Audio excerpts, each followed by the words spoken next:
youth representatives and friends from the media. Namaskar, apnor ke khabor. How are you feeling? Well, first of all, let me welcome you all to the Y20 family, especially our foreign delegates who have come, spared their valuable time and to be amongst us today. I hope you had a chance to immerse yourself and explore the sights, smells of the surroundings and significance of holding the Y20 meeting in Guwahati, Assam. I know you are here since early today morning from 9 a.m. till now. Hats off to you. Thank you for being here till this time, and I'm sure it's a busy day for you and some interesting sessions which happened today. But when we talk about northeast of India, state of Assam, with over 5,300 kilometers of international borders with several neighboring countries, the northeastern region of India has significant strategic value. What Northeast offers in terms of tourism, horticulture, handloom, sports, culture, and cuisine is unique.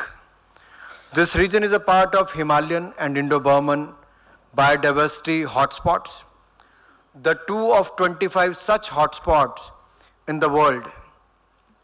This region is rightfully the gateway to Southeast Asia and beyond. I am delighted that the Y20 summit is being kicked off from this region. I strongly believe that the Y20 India Summit in 2023 would exemplify youth-centric efforts and showcase policy measures ideated by the youth across the globe. This summit provides an excellent opportunity for the youth and the world alike to shape the discourse in many ways, the direction of humanity. I have said this before and I will reiterate it today, that the Y20 is a brilliant way to amplify the voices of young people. The world is listening to you very carefully. You have a seat at the table and you are being heard. This summit is significant because it is being held amongst the world's largest youth population and the world's largest democracy, the mother of democracy. There can be no better place as unique as this.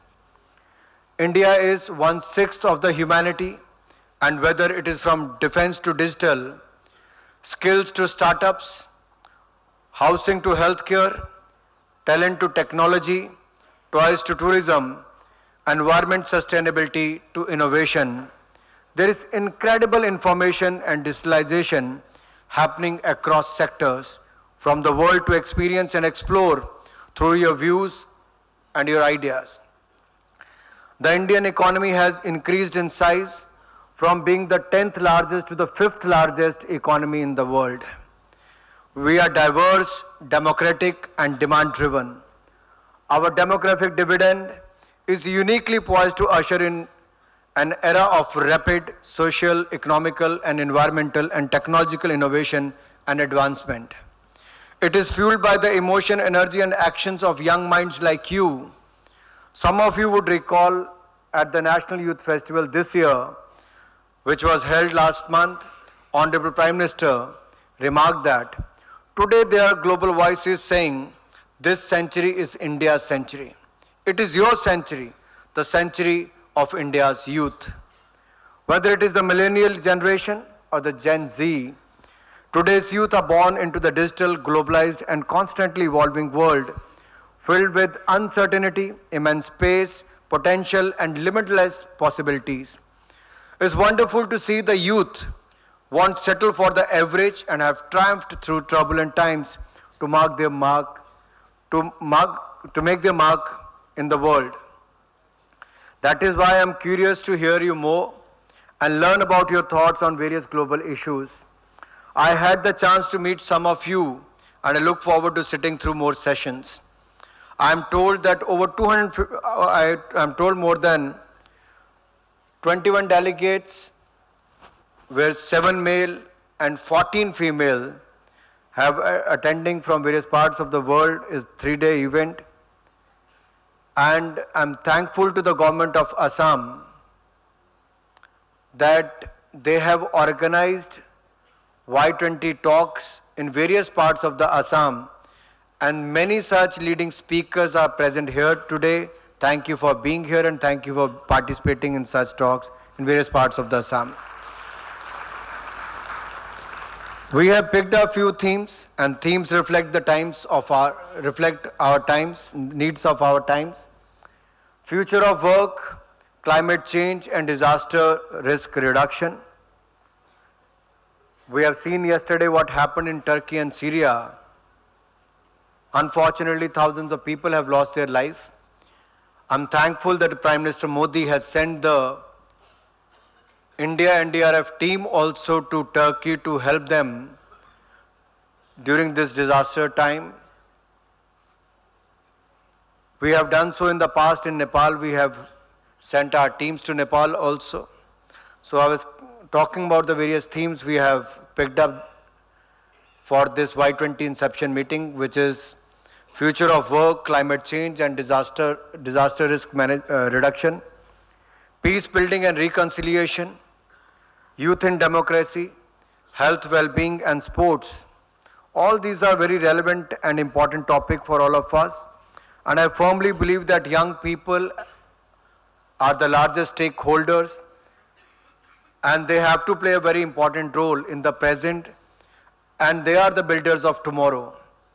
Youth will inherit the future they build, and that is why I urge you to utilize this opportunity to brainstorm and build network wisely. A few weeks ago, Prime Minister Modi underscored that, and I quote, "The runway is ready for youth to take off, whether it is for the economy or education, sports or entrepreneurship, skill development or digitization. You, the youth, now have a mission to make a global impact," I unquote. PM Modi also said that he strongly believes that by the end of this decade, emerging technologies such as artificial intelligence, machine learning, Internet of Things, coding and others will have evolved significantly, and data science and cybersecurity will have occupied much deeper part of our lives. So our youth should be prepared with their skills. With all these opportunities, more for our youth, I would like you to take back this roadmap in your careers and lives. And for the international youth gathered here, I translate the mantra. Amrit Kal is Adhigam Kal. Leap forward and learn from people, places and your failures. Amrit Kal is the Avsar Kal. Take advantage of the plethora of opportunities and seize the day. Last but not the least, Amrit Kal is the Kartavya Kal. The mantra of duty towards the nation is first and foremost. If each of us follows the Kartavya Path, the world will definitely attain new heights of development. Youth is the engine which drives the nation towards success. Innovation, entrepreneurship, and problem solving will be the cornerstone for the youth-led development anywhere in the world. And in India, we are not only talking about the women development, but women-led development. There are ever new evolving opportunities in agriculture, defense, sports, media, and entertainment. Social entrepreneurship and youth are the drivers of this revolution. So my young friends, this is the historic time when optimism and opportunities are coming together. So we ought to stand united in order to unleash the true potential what awaits us in the future. I will end with a few thoughts and questions for you. Young people must decide, will you lead or will be led? Will you be an employee or aspire to be an entrepreneur? Will you be the generation that puts a man on Mars or continue to marvel at the moon landing? Will you be the generation that heals the world of its health problems or live in the hope for cures? Will you be encouraging or will you encourage a sustainable lifestyle for the planet, or be the generation that sit quietly watching the extinction of life around us? Will you be the makers of a better future of world and masters of your destiny? Because your time is now and the clock is ticking. Thank you for listening to me patiently. Thank you once again. Jai Hind, Jai Bharat.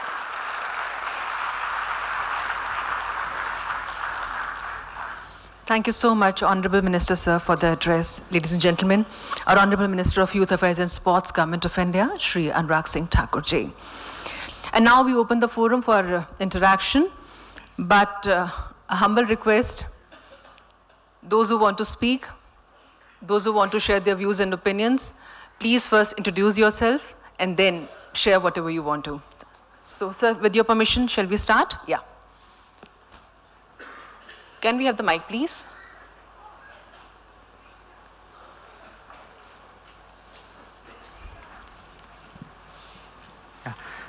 Good evening, everyone. Myself, Arjun Kumar. I am a student of NIT Silchar. So my question is regarding nowadays it's an era of digitization. So digital is. So recently we had one social media intermediary guidelines or rules, we can say. But most of the platforms were failed to comply and to appoint grievance redressal officers.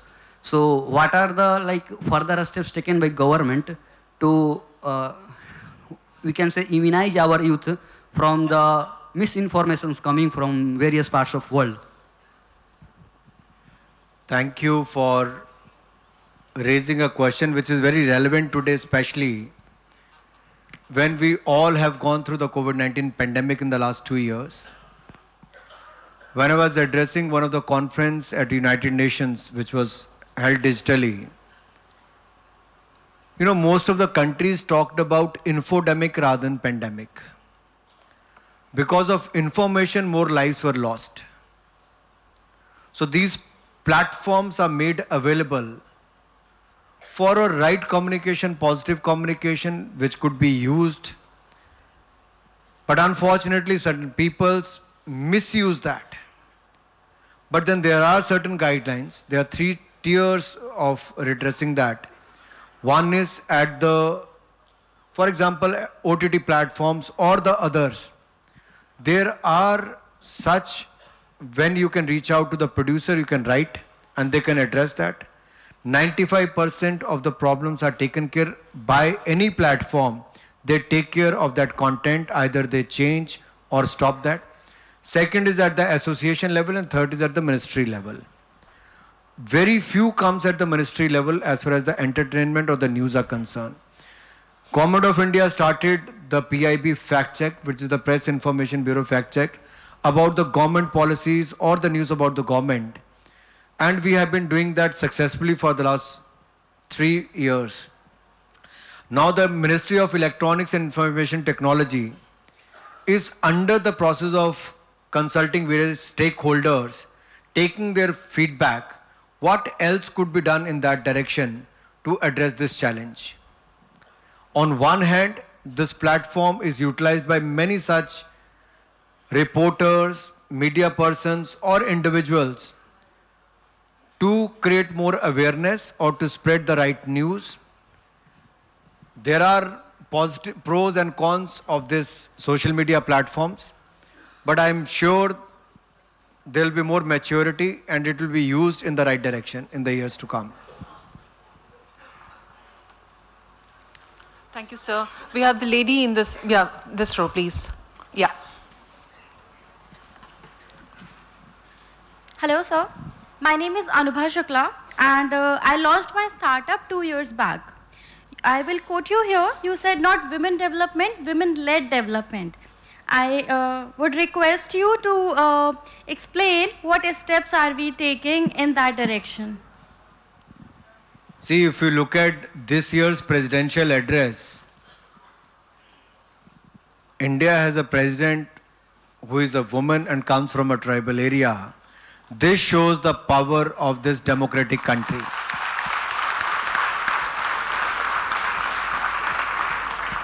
A woman who started her political career from being elected as a parshad to a post of president, a corporator to a post of president, Rashtrapati, that is one. Second, on 31st of January, the presidential address happened in the parliament. On the 1st of February, the finance minister is also a woman who has given the budget this year, and a historic budget, I must say. So not only this, if you look at any field, you will find women are doing extremely well. I was looking at the previous session when I could see 4 women sitting here and a woman moderator. I could see Sarita Devi and Shreyasi Singh also sitting, the 2 sportswomen here who had made the country proud. Not only that, if you look at the Tokyo Olympics, who won the first medal for India? Mirabai Chanu, a girl from the Northeast. Look at the Commonwealth Games. Who won the first gold medal last year for India? Mirabai Chanu, again a woman. Who won the 2 consecutive medals for India in 2016 Olympics and 2020 Tokyo Olympics? PV Sindhu, again a girl, a woman-led development. If you look at 80 lakh, which is 8 million self-help groups in India, where 90 million women are member of that, they are leading from the front. How many of you heard about the Lijjat Papad? Lijjat Papad के बारे में सुना है किसी ने? You know, way back about in 1959, who started that? 7 women from the outskirts of Mumbai, they came together with the 80 rupees loan. And they started as a self-help group, started making papads. Where do they stand today?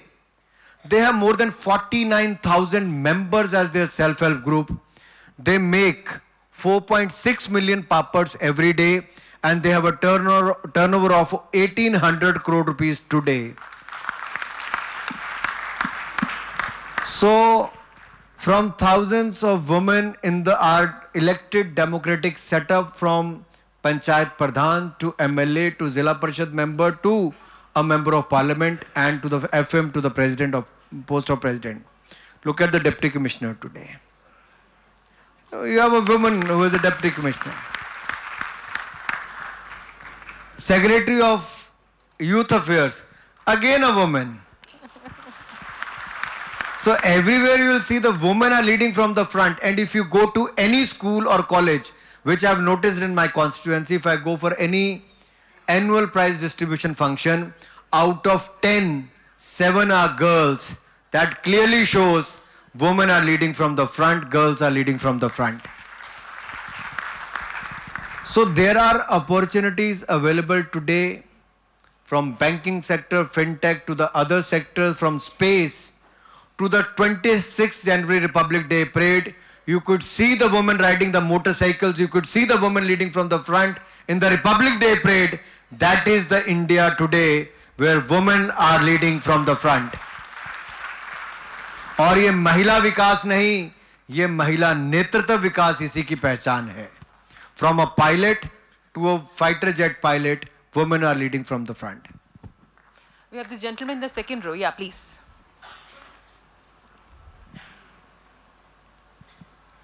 Hello. Good evening, fellow participants and Honorable Anurag ji. Myself, Sean D'Souza, co-founder of Nicholas Social Welfare Society and SVCAN organization in Andhra and Karnataka. My question to you, sir, is youth in politics. Government has been discussing at length nowadays. I wish to understand from you, can the concept of new policy, new public management be a pipeline for India to accelerate lateral entries in the government system to absorb young and multidisciplinary professionals in public service? I think if you look at the decision of Modi government, we allowed the lateral entry, and I worked with a couple of officers who came with the experience in the private sector, working with various multinational companies. and they have been an asset to the government. I've seen them working very well. They have been very helpful, the kind of exposure they had, especially in the finance department. One joint secretary level ranked officer who was looking after the insurance part. He was very, very helpful. The kind of exposure he had, he has actually been a help to the government. In certain other areas, I've seen and I've interacted with various officers who have been part of the little entry during the COVID-19 pandemic, when as a Minister of State for Finance, I used to interact with various departments. I could see it's a great help for the government, and it's an open area where I think more and more people should join. Apart than that, since I've been an elected representative for the last 15 years as a member of parliament, this is my 4th term. I've seen a lot of youngsters are coming into the policy side, whether they are graduate, postgraduate with a doctorate, or maybe from the medical profession coming into the policy side. They are helping to make good policies also. So we need more and more young people into the policy side, whether as an elected representative, or whether as a researcher, or as a lateral entry into the bureaucratic side. I think we need more and more people into the policy domain. Thank you. The gentleman in the second row, the last, this. Please give, no. Can we have the mic, please? Yeah. Thank you so much. Thank you, sir, for your time. My name is Michael Syanipar, and I'm from Indonesia. I was the chair of Y20 Indonesia last year. And before going to my question, I first want to applaud Y20 India and your government. You've done a tremendous job. It's beyond what I expected coming here. Even better than what we have done in Indonesia for the inception meeting. So the question is, sir, we have many forums. We have given opportunities for young people to gather and voice their ideas. But a lot of times, leaders want the votes of the young people more than the voice. So how do you ensure that the voices that are being voiced out in forums like Y20 will actually be implemented on the national, local, and even on the global scale? Thank you. Thank you. I mean, if you look at India, as I said earlier, we have the largest youth population in the world today, and 1/6 of the humanity, if that is in India. I can only assure you that being the largest stakeholder, they've been involved in various processes. Look at this Y20 meeting. We could have limited it to the inception meeting, then the pre-summit and the other major meetings. But we have taken it to the grassroots level. In the state of Assam itself, there are more than 50 meetings already held in various colleges and universities, and you could see the youngsters from those universities who spoke well, and they are participating here today. In this year, you will see more than 1,000 Indian universities, colleges participating in this event, and their voices being heard, and whatever suggestions they will make will be part of the paper we're going to make by the end of this Y20 meeting. So not only during the Y20 meeting, we are also celebrating the 75th year of independence. We are doing the Yuva Samvad, which is the youth dialogue across the country. We have done more than 300 programs, but we'll be doing more than 1,000 programs apart than the Y20 talks of the Yuva Samvad in the country.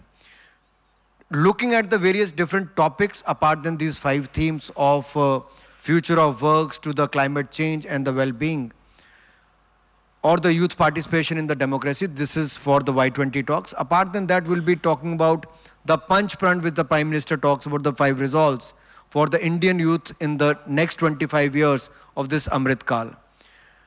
We engage, it is not me as a youth minister, but our Prime Minister also have a lot of engagement with the youth. We see a lot of MPs doing the Sansad Khel Mahakumbh today, which they organize the various sports in their constituencies. Even the Prime Minister speak to the youth during those programs, interact with them. So we have a Prime Minister who already interacts with the youth. Similarly, our various ministers are traveling to various parts of the country. One day, one university, these kind of programs are being held. And you will see a lot of programs will reach out to the Director IIT to have more programs here. And I'm thankful to the Director IIT for making such wonderful arrangements. I've been hearing about it today. I met the previous director also 2 days back in Delhi. I'll like to make a point here. Yuva Sangam. Yuva Sangam, a new program we are going to start, where people, the students from higher educational institute, from the other parts of the country, from various states of the country, they will travel to the northeastern states, these 8 states of the northeast, and they will travel, they will live in the various parts of the northeast. There will be a buddy system where the students will interact with others and also engage with others, will know about their culture, art, tradition. That will create more bonding. The first program is going to start in the February of this month, where 1,000 students will travel. 300 from 8 states of Northeast will travel to the other parts of the country, and 700 from other parts of the country will travel to the Northeast. We're gonna make this a great success that in this next 1 year, more than 50,000 students will travel from this part to the other part of the country. So there is going to be a lot of youth engagement in the country, not from youth to youth, but also from the leaders' side with the youth as well. So we'll have more youth engagement here as well. And if you have something to learn from Indonesia's experience, we'll be more than happy to learn that at the dinner table as well. Thank you. We have 2 girls there actually raising their hands. If our team could just please go up to them.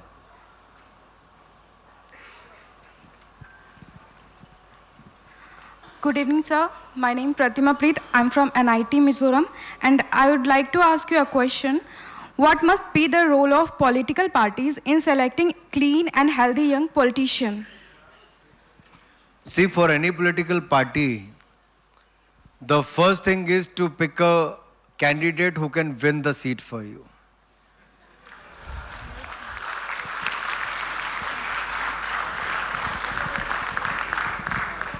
And to win an election, there are many criterias for that.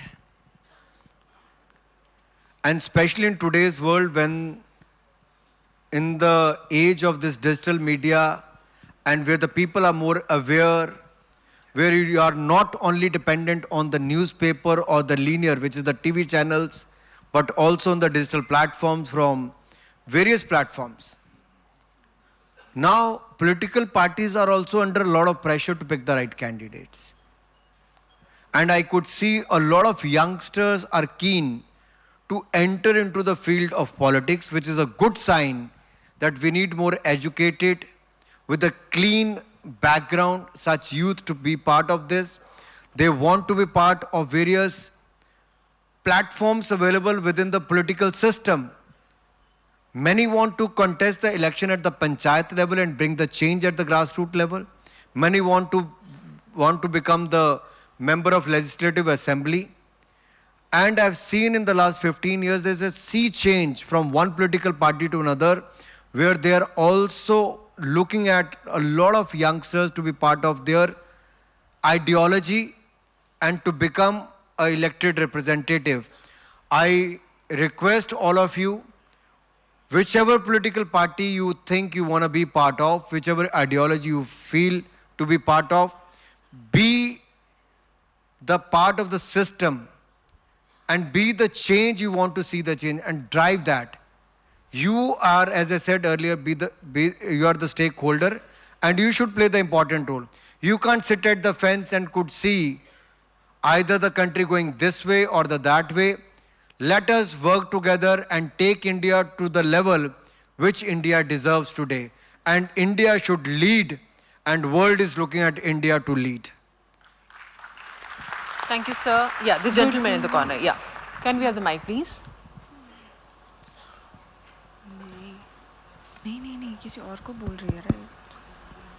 Good evening, sir. I am Shayantan. I am a part of Think India NIT Silchar. I am from Jorhat, Assam. So my question to you is, sir, the main problem with entrepreneurship nowadays is the fear of that if they fail, they might miss out many years of their lives that can go to a waste. So can we discuss with the government or non-government to figure out some policy to have some career securities in place so that we can encourage entrepreneurship? I think when Prime Minister talked about कि युवाओं को रोजगार मांगने वाले देने वाला बनना चाहिए, he talked about that rather than seeking a job, you should be the job giver rather than the job seeker. So here is the example where in the last 7 years, the youth of this country has made India proud. We came out with the policy of startup ecosystem. Look at where India stands today. 7 years back, we were nowhere at the global map. In less than 7 years' time, India is the third largest startup ecosystem in the world today. 90,000 startups, 107 unicorns with a worth of 30 billion US dollars today. When the major companies were shutting down during the pandemic time, it was the Indian startup companies which were acquiring those companies or such companies in India and abroad. So I think I see a lot of possibilities where today's youth, I see they are getting into the space of fintech to the agriculture. Why I'm saying from fintech to the agriculture is, on one hand, we have a successful story of UPI Beam, where more than 728 crore transactions happened last month, worth 12.62 lakh crore rupees. Record transactions happened when people from Silicon Valley like Sundar Pichai or Satya Nadella comes to India and they say they still carry a hard copy of COVID vaccination. And India, all of you have a digital copy on CoWIN app. That is how India has progressed. When major economies were writing checks to their citizens in India, Prime Minister Modi was clicking a button and transferring funds worth 31,000 crore rupees to 20 crore plus women with a click of button. That is the power of digital payments today in India.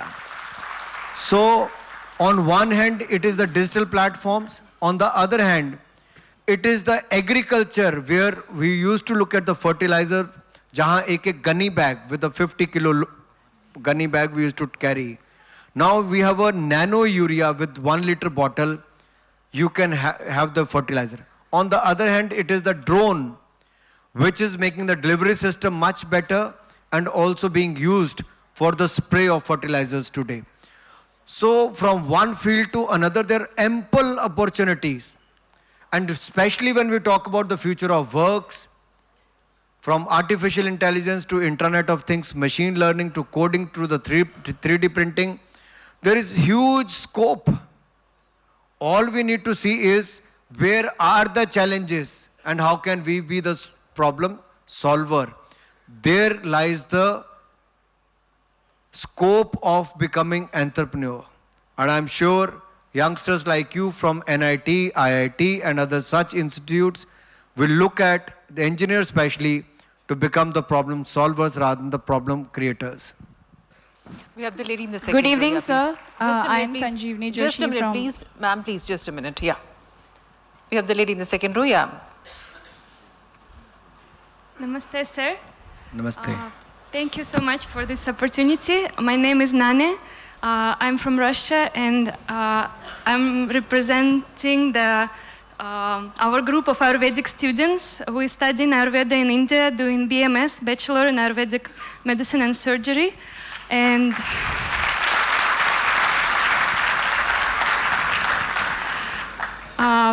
most of us, we came to India to study Ayurveda as we see immense depth and importance and greatness and the knowledge that India preserved through the Vedic culture and Ayurveda specifically. So I have 2 questions.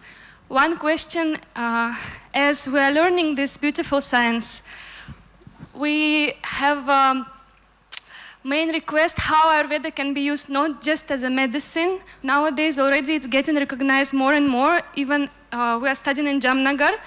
already the WHO center established there, which showing the recognition. So our question, how Ayurveda can be implied not just as a medicine, but as a prevention, especially for young generation.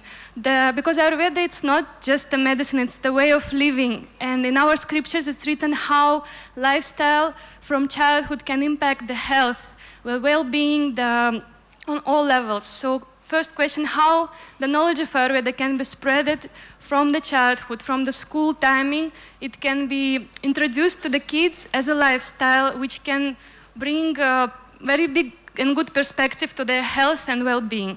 And second question about care of doctors and medical and Ayurvedic students as well, because we are facing very tough type of education. I think it's about all students. So in a way, we're learning the science, how to take care of our health, but the condition of the studying is so harsh that actually very rarely doctors take care of their health themselves. So how we can just support new generation to imply this deep and very ancient, very beautiful knowledge to help everyone live better? This is my question. Thank you. Let me first thank you for selecting India for your education. And secondly, thanking you for picking Ayurveda as your area of study as well as your career. We have seen during the COVID-19 pandemic the power of traditional medicine, because our traditional medicine is not on animal-based, it is on herb-based, plant-based. So one is, please be seated. So one is that the power of Ayurveda. Kada suna kisi ne ki nahi suna? So during the COVID-19 pandemic, two things helped, yoga and Ayurveda. So the things which were ignored in India for a certain period, and we looked at the Western world, COVID-19 pandemic somehow made each one of us realize the power of Ayush, Ayurveda, Yoga, Unani, Siddha and homeopathy. That is the power we have. I think we need more research papers and more recognition at the international level. There is a huge market locally and globally. And I've seen many member of parliaments to a common man sharing their experiences with us, which the other medicines could not do. Our traditional medicines have actually helped them to recover. One experience I would like to share with you. I come from a hill state of Himachal Pradesh. Hamirpur is my constituency. In 2018 April, I started a program of mobile medical units because I could see, people in difficult times, they have to travel 3-4 kilometers by foot to catch a bus and then to go to a hospital for a checkup and to get treated. I started a program called Sansad Mobile Swasthya Seva, which is the mobile medical units.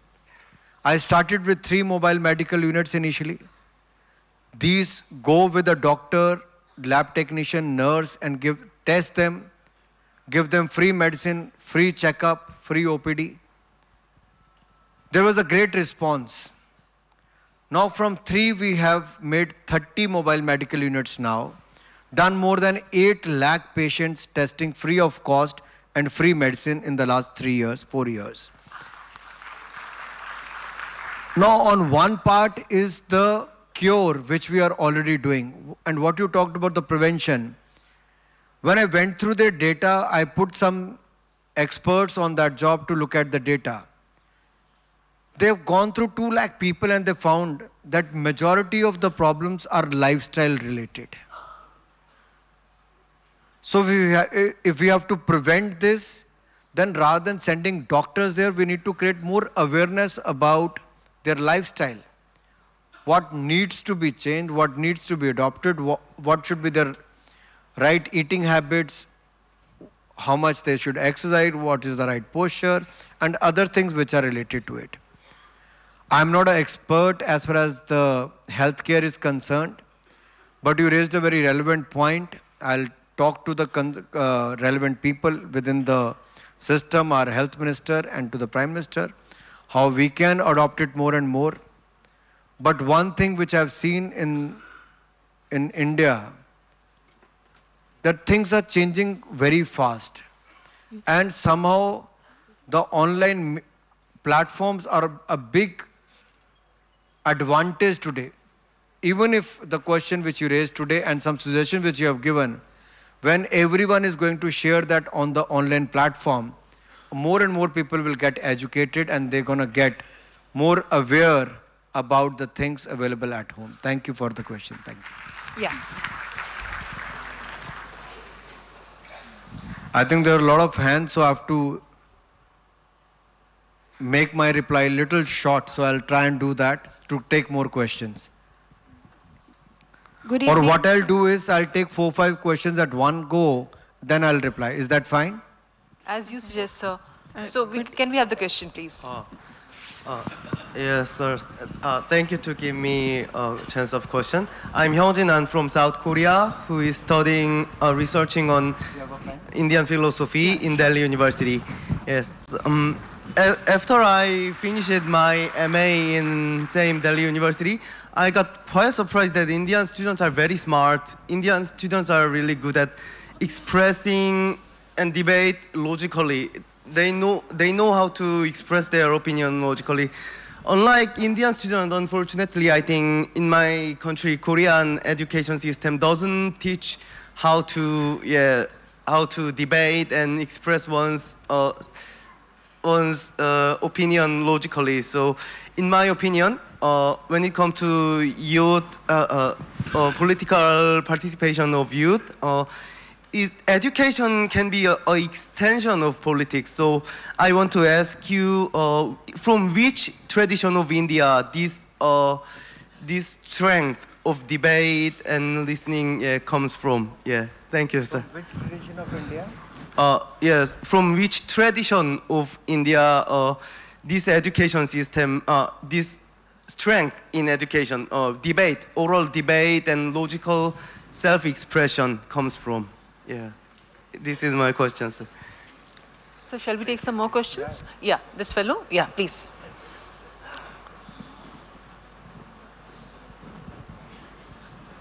Good evening, sir. So this is Himraj Go here from Johar Engineering College. So my question is, there is no doubt that persisting in Indian politics requires much more than confidence and hard work. So what are certain fundamental principles and mindset that we need to instill in ourselves as youth to be able to take part in Indian politics and become able young leaders of the future? Thank you. The lady in the middle.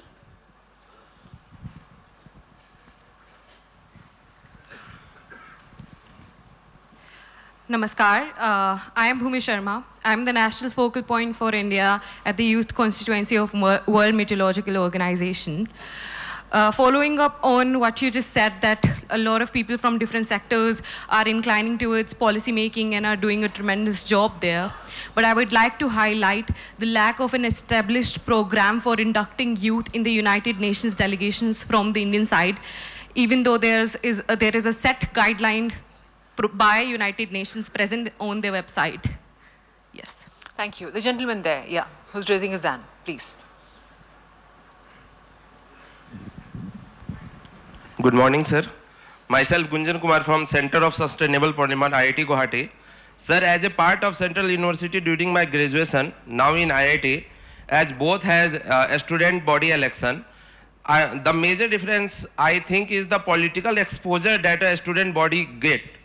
So my question is, what steps the government has taking to encourage more students from institute like IIT, IIM and NIT to be a part of mainstream politics from the starting days after completing his course from the institute like IITs.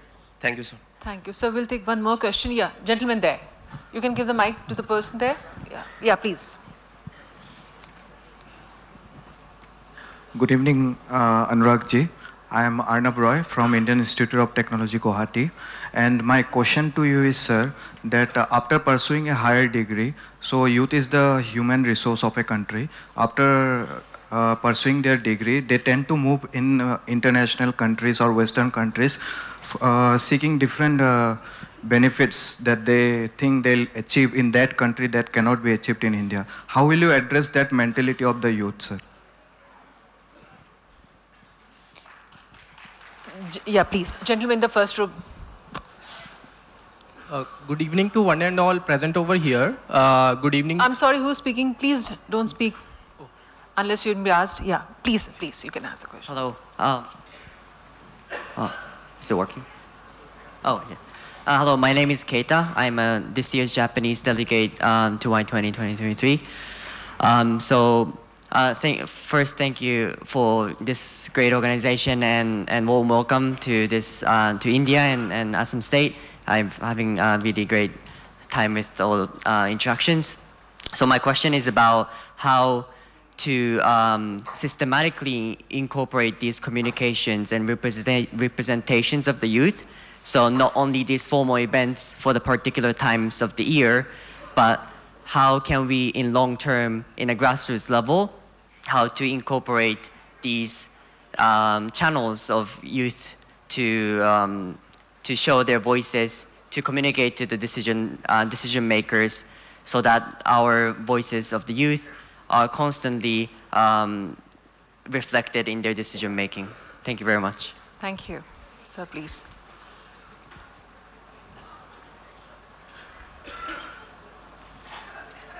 Yeah, the lady in the first row there. Namaste, sir. I'm Shriprada Indrakanti from the United States of America. I'm studying in Ayurveda in SDM College of Ayurveda and Hospital Hassan under the Indian Council for Cultural Relations, External Affairs. So my question for you today is, so yesterday I just came from a conference in Kerala on Indian knowledge systems and traditions, and I observed that the Chinmaya Vidyapeeth, which was organizing that event, had incorporated the IKS system, and the first module being the national pride of the country. And how does this help for the youth of today?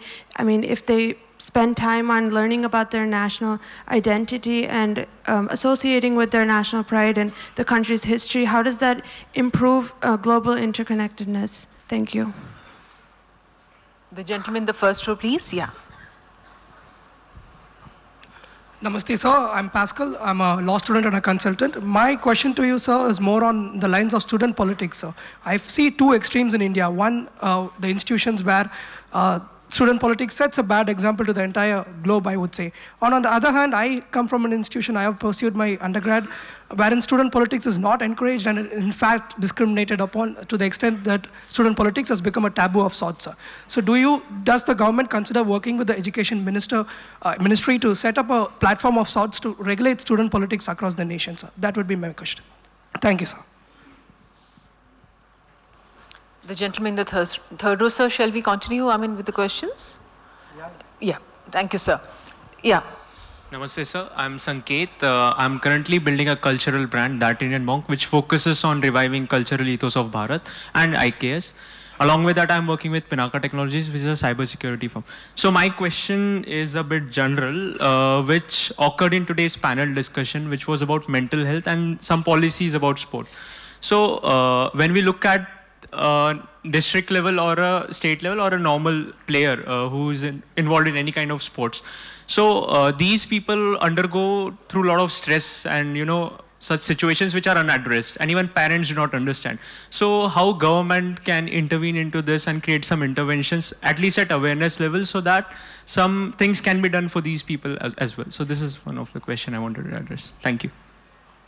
Thank you. The gentleman there, yeah, sitting next to you. Good evening to one and all present over here. Good evening, Anuragji.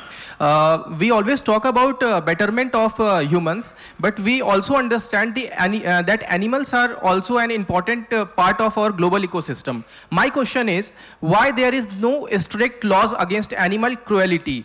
We usually see that stray dogs, cows are abused and ran over by vehicles. Why government does not run free spay and neuter program for stray dogs?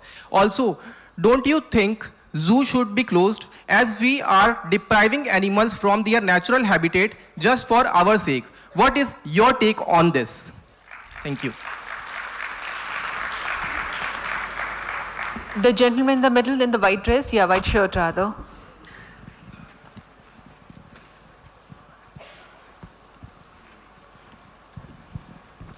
Good evening, sir. My name is Sanjeev Singha from Guwahati University. So in your introductory address, you mentioned about demographic dividend that India has. So as you said, women-led India.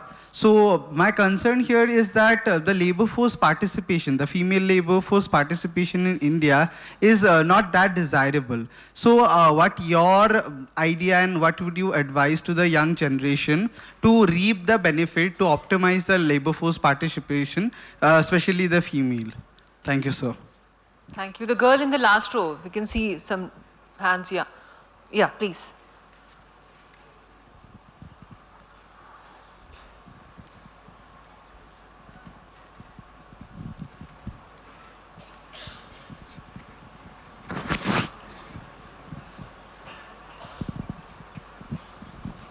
Good evening, sir. Myself, Shikhar. I am from Assam Women's University, student of Mass Communication and Journalism. So my question is, as media, as we know, media is the fourth pillar of our democracy. So as a youth, how can we use it in positive direction? Thank you. Thank you. Yeah, the fellow in the middle. You can ask your question, yeah.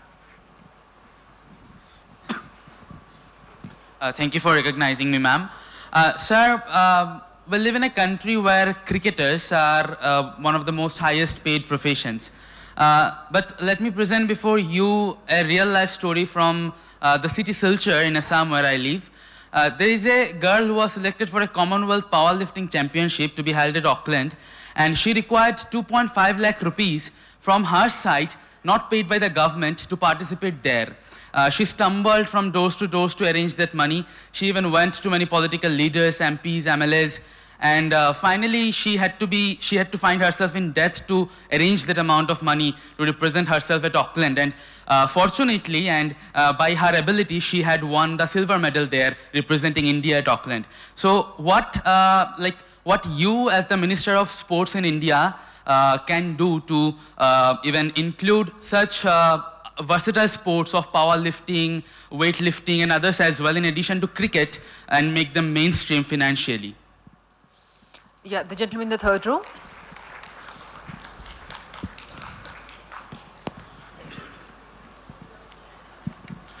Hakaloke Namaskar. My name is Sanadya Sinha, representing Think India NIT Silchar. My question is that, sir, after the abrogation of Article 370, there has been a civil society group in Ladakh who have been demanding the protection of resources and employment. And in September 2019, National Commission for Scheduled Tribes strongly recommended the inclusion of Ladakh under the 6th schedule of Article 244. So what does the MHA does not even addressing the issue, concluding that Schedule 6 is meant for the Northeast and Schedule 5 can be implemented in the Ladakh. So what are the future course of actions the government is planning to implement to secure the tribal rights for the people of Ladakh district? Thank you. Yeah, the lady there, she's raising her hand.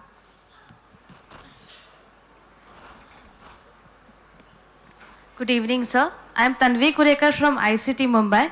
I wanted to ask that what the basic qualities should a youth have in leadership qualities to make India a world leader? Thank you, sir. Okay. Please, ma'am. Thank you. Om Gyana Timirandasya Gyananjana Shalakaya Chakshur Militan Gyana Tasmai Shri Guravi Namaha. Namaste overall.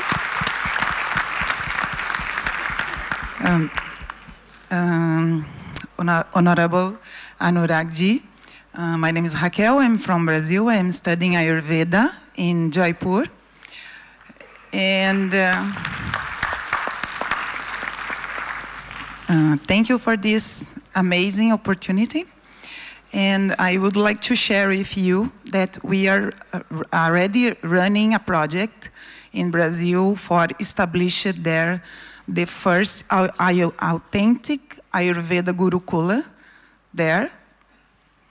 And my request to you is please bless us for we continue this project there, because this is also an opportunity for youth people who work abroad, and also for Vaidyas, because the idea is that Vaidyas go to Brazil for teach us there, right? And please help us and establish this project there. This is my humble request. Thank you.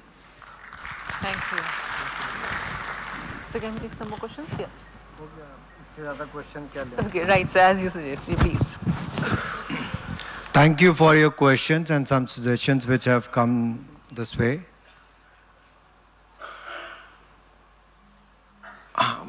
What qualities you need to become a world leader?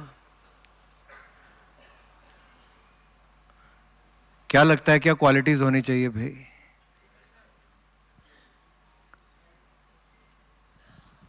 Any suggestions to become a world leader? What kind of qualities one should have?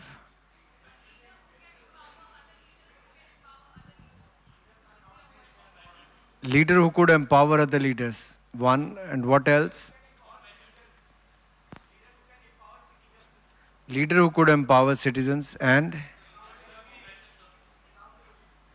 accountability.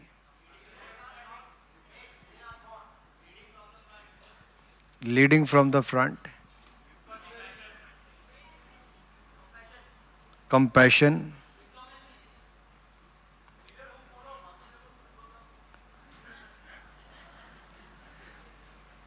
So one earth, one family, one future. Vasudev Kutumbakam. See, the answer we all know. One has to be clean, disciplined, dedicated, compassionate. At the same time, a commitment towards the growth of the country as well as towards the welfare of the citizen, welfare of the poor. And when you are committed and dedicated, I think nobody could stop you. First thing is you should believe in yourself, then the others will believe in you. So you should have that confidence in you, then the world will believe in you. And I'm sure many of you will do well in whatever field you'll pick. Not only politics, many other areas, wherever you go, you're going to do well. About the 370-35 way, if you look at, your question was very different, but I'll answer it in a different way, that for the tribals, not only in Jammu and Kashmir, but otherwise also, even in this budget, there is announcement to open 740 Eklavya schools to look after the 350,000 tribal children which can go to the school. More than 38,000 teachers will be hired, and a special budget has been earmarked for that. That is one. Second, in Jammu and Kashmir, when it was difficult to even hoist a national flag, after the abrogation of the Article 370 and 35A, you could see last year when we were celebrating the 75th year of independence, Har Ghar Tiranga Abhiyan, in every nook and corner of Kashmir, there was a Tiranga flag hoisted on each and every house. So there is no special status, that is one. It is like any other state of India where people are having the equal rights. The one question about the women workforce, I think there are many areas where women are doing extremely well. But yes, if you look at the organized sector, the women workforce is still very less in India. It is only 20-25% in India, which should be much more. But if you look at the self-employed women workforce, it is much higher. If you look at the total Mudra loans which have been given, 34,37,000 crore rupees has been given. Out of that, 69% are availed by the women in this country. That means they are more into the self-employment, whether through the self-help groups, entrepreneurs, or small works they are doing. But yes, in many areas, many sectors. We need more women participation. But you could see that from the defense sector to the other micro, small, medium enterprises, the women are in large numbers today. But yes, the number has to be increased. Animal equality, I believe, I agree with you in certain areas. We see the farmer who takes the advantage of a cow till the time she is giving milk. She's like mother, but the day she stops giving milk, she's been, left on the road or in the jungle or elsewhere. So I think it is our responsibility, not only of the farmer, but also as a society. We have seen the mistreatment to the dogs, to the other animals as well. But there's a lot of awareness today. There are a lot of people who come forward to adopt dogs as their pets, who are the stray dogs, to take care of the cows to the other animals who are left on the streets. There is a sea change from the past 10, 20 years. We have seen a different society now. More awareness is being created and people are also becoming more sensitive. There is another change. If you look at India, few years back, the kind of problem we used to face with the cleanliness. Now more awareness is generated. A lot of youngsters, they believe in keeping the country clean, their area clean. They don't throw their chips packet, the toffee, chocolate or the water bottles on the road. They try and dispose of that in the dustbin, or they keep it in their bag and dispose of at the right place. So there is a change happening with the passage of time, with creating more awareness. All we could do is we can be the change what we want to see the change in the country. So let us start from our home, from ourselves only, and we could see a lot of change. Mental stress, yes, not only for the athletes, but to the common man, students also. We see a lot of suicides today in the society. We could see a lot of stress among the youth. Yoga, Ayurveda to others, meditation is another area which help us to de-stress ourselves and rejuvenate ourselves. Let me say one thing here. परेशानियां तो हर किसी की जिंदगी में होती हैं. परेशानियों से भागना बहुत आसान होता है. हर जिंदगी में एक मुश्किल इम्तिहान होता है. भागने वालों को कुछ नहीं मिलता जिंदगी में, लड़ने वालों के कदमों में ही जहां होता है.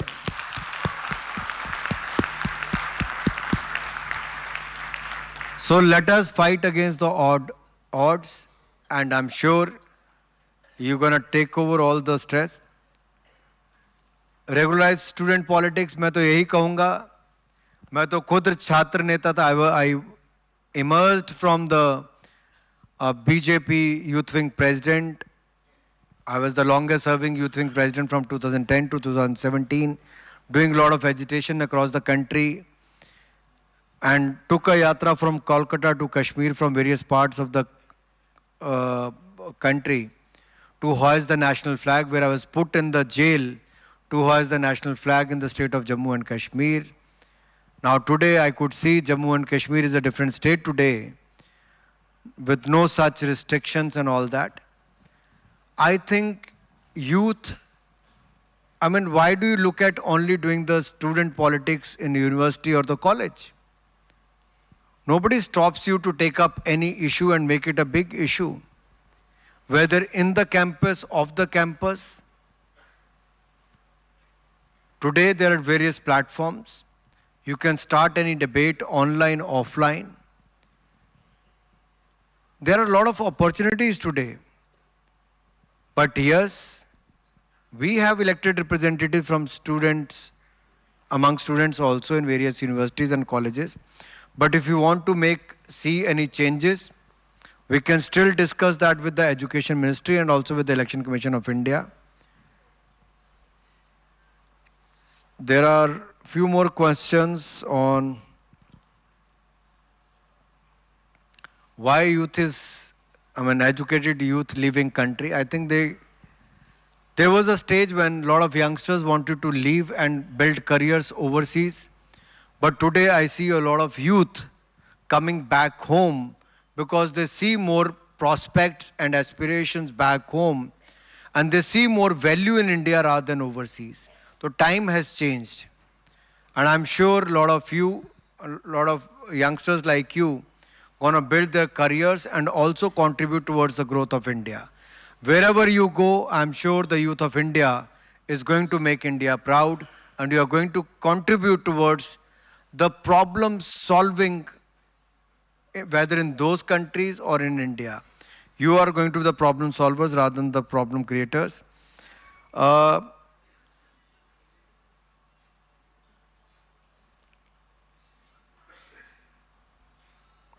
You have talked about the UN Young Global Leaders. I mean, how we're going to pick. We can discuss that internally within the department, how we can do that.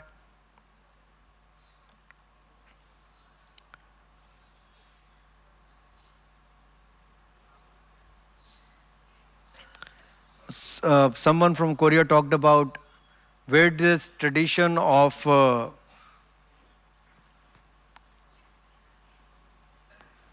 discussions or talks started. It is in our Shastras, if you could see. We are not only the largest democracy in the world, but India is the mother of the democracy. So it is a thousands of years old tradition. And that is how the society where we stand today. Not only that, somebody talked about India. What about Indian culture, art, tradition? All I want to say is for today's youth, when we talk about celebrating 75th year of independence, that doesn't mean India is 75 years old. Our history is thousands and thousands of years old. There's a rich tradition, art and culture. Unfortunately, in the past, not many were talking about that, but today we can proudly say it is not only the revival of Somnath temple or the Kashi Vishwanath temple or the Kedarnath temple or the Hemkund Sahib or the Buddh circuit or the Ayodhya Dham. These are not only the temples or the places of worship today, but ये आस्था के केंद्रों के साथ साथ अर्थव्यवस्था के केंद्र भी बने हैं. From a places of worship to a places of economy, it has also emerged as a place of economy because lakhs and lakhs of jobs have been created around that. A rich tradition, culture which we look at the same time, a huge infrastructure has been built around that. So I think we should know our country well, not only for the last 75 years or the 200 years or the 600 years of Gulami, but also we need to come out of that mindset of Gulami today. That is why Prime Minister, when he talked about the 5 resolves, उसमें एक जो कहते हैं गुलामी की मानसिकता से बाहर निकलना, वो बहुत जरूरी है. और उस मानसिकता के साथ निकलने के साथ साथ गौरवशाली इतिहास पर गर्व करने की बात भी करते हैं. और ये गौरवशाली इतिहास जो भारत का है, वो दुनिया के बहुत कम देशों का है. इसलिए उसको जानना बहुत जरूरी है. और हमने एक सीरियल भी शुरू किया दूरदर्शन पर, स्वराज, जिसमें महिलाओं से लेके बहुत सारे महापुरुषों की स्वतंत्रता सेनानी के रूप में भी उसको दिखाने का काम किया गया है. और भी क्वेश्चंस हैं? Sir, I think as you suggest, shall we take some more, sir? Or? I think if they are hungry, if they want to have dinner, you can. I think they were supposed to have dinner at 7:15. It is already 8 o'clock. Whatever is your wish, as rest of you could join me on the dinner table, sit with me and ask your questions if that is fine. If you still want to ask questions, I'm fine to take your questions. It's up to the organizers. Yeah, there are so many hands raised actually, so we can simply go on and on and on. So if you suggest, ma'am, can we just... Yeah, I'm really sorry, ladies and gentlemen. As you know, we have time constraints. So, sir, with this, shall we just wind up the dialogue? Up to you, I mean, I'm fine with anything. Okay, thank you so much, sir, for your words of wisdom, for your encouraging remarks. And ladies and gentlemen, now we have come to the last leg of our today's event. So, in concluding session, may I first invite from the Y20 Secretariat, Ms. Valentina Brahma and Mr. Devan Shah. मैं इनको इतना जरूर कहूँगा. Please, sir. Because you all are studying in very prestigious educational institutes, You all be looking at building your careers, building fortune for your family, giving them a very comfortable lifestyle. But please remember when Prime Minister talked about Amrit Kal. And from this Amrit Kal to Swarnim Kal, this yatra of 25 years is very, very important. And please remember those 5 resolves, Panch Pran. और मैं इसको हिंदी में जरूर कहना चाहता हूँ क्योंकि आप सबके लिए है कि भारत को विकसित भारत बनाना है. We have to make India developed country. हमें गुलामी की सोच से बाहर निकलना है.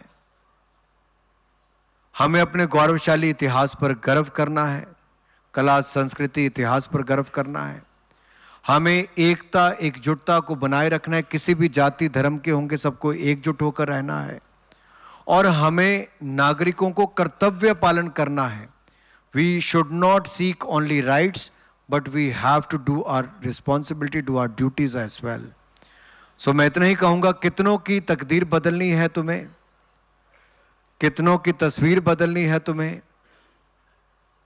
अपने हाथों की लकीरों की ओर मत देखना, इन लकीरों से भी आगे जाना है तुम्हें. Thank you so much.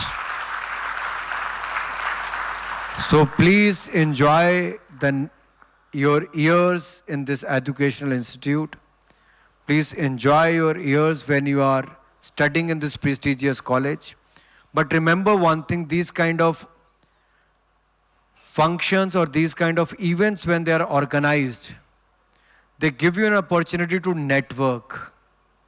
And networking is very important. You'll remember that in the years to come, your network will be your net worth. So create a good network, know more people, engage with more people, share your ideas, share your knowledge. You will get more exposure. Only your books can't teach you everything. Travel as much as you can. चढ़ जाओ किसी भी train पे अपनी छुट्टियों के समय backpack लेकर and see India. Go and visit most parts of India. See the villages of India. You will learn a lot. मैंने पढ़ाई से कम, मैंने सफ़र कम करके ज़्यादा सीखा है. इस देश के कम से कम 400-500 शहरों को, गांव को, जिलों में मैंने जाने का काम किया है. That gives you the insight of India, what India is. Netaji Subhash Chandra Bose हो, महात्मा गांधी हो या नरेंद्र मोदी जी हो, इन्होंने देश को देखा है, तभी देश को आगे बढ़ाने का काम किया है. आप भी देश को देखिए और अपने भारत को आगे बढ़ाने का काम अवश्य कीजिए. मैं आपसे इतना निवेदन जरूर करना चाहूंगा. बहुत बहुत धन्यवाद. Thank you so much, Honorable Minister Sir, for guiding us, for motivating us. So we have with us Ms. Valentina Brahma and Mr. Devesh Shah.